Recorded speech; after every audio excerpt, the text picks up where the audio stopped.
Hello friends, welcome back to priyavijaykitchen. நான் பிரியா பேசுகிறேன். இன்றைக்கி சமையல் டிப்ஸ் பார்ட் 4 வீடியோ தான் பார்க்க போகிறோம். பார்ட் 1, 2, 3 வீடியோ லிங்க் கீழே டிஸ்கிரிப்ஷன் பாக்ஸில் கொடுக்குறேன், செக் பண்ணிக்கோங்க. சரி, வாங்க வீடியோக்குள்ளே போகலாம். அதுக்கு முன்னாடி priyavijaykitchen நீங்கள் இன்னும் சப்ஸ்கிரைப் பண்ணலைன்னா மறக்காமல் சப்ஸ்கிரைப் பண்ணிக்கோங்க. பக்கத்தில் இருக்கிற பெல் ஐக்கானையும் ப்ரெஸ் பண்ணிக்கோங்க.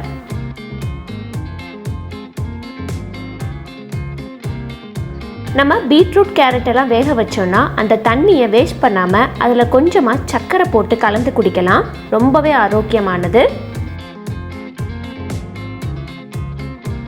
2 பாதாம் அல்லது முந்திரி பருப்பை 1 ஸ்பூன் கசகசாவோட சேர்த்து அரைச்சி பாலில் கலந்து கொடுத்தோன்னா ரொம்பவே டேஸ்ட்டாக இருக்கும். பால் குழந்தைங்களுமே விரும்பி குடிப்பாங்க.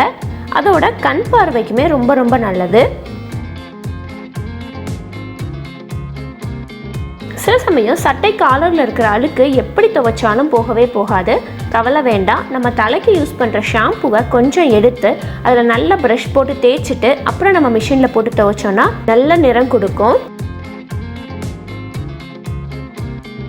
நம்ம கைகளுக்கு மருதாணி வைக்கிறதுக்கு முன்னாடி கொஞ்சமாக லெமன் ஜூஸை கையில் நல்லா தேய்ச்சிட்டு வச்சோன்னா நல்லா செவக்கும்.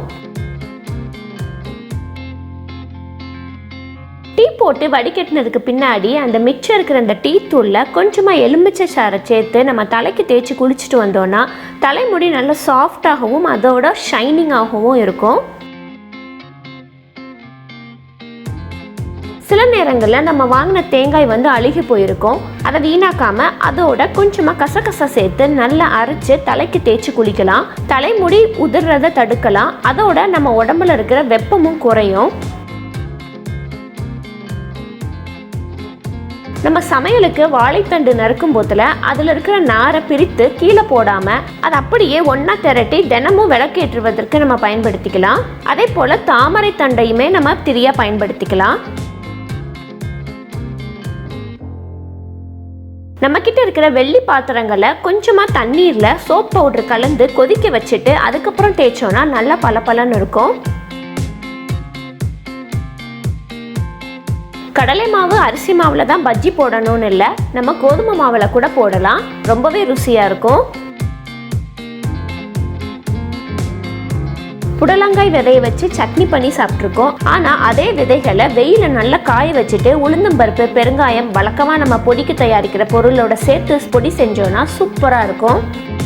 இந்த 10 சமையல் குறிப்புகள் உங்களுக்கு பயனுள்ளதாக இருந்திருக்கும்னு நினைக்கிறேன்.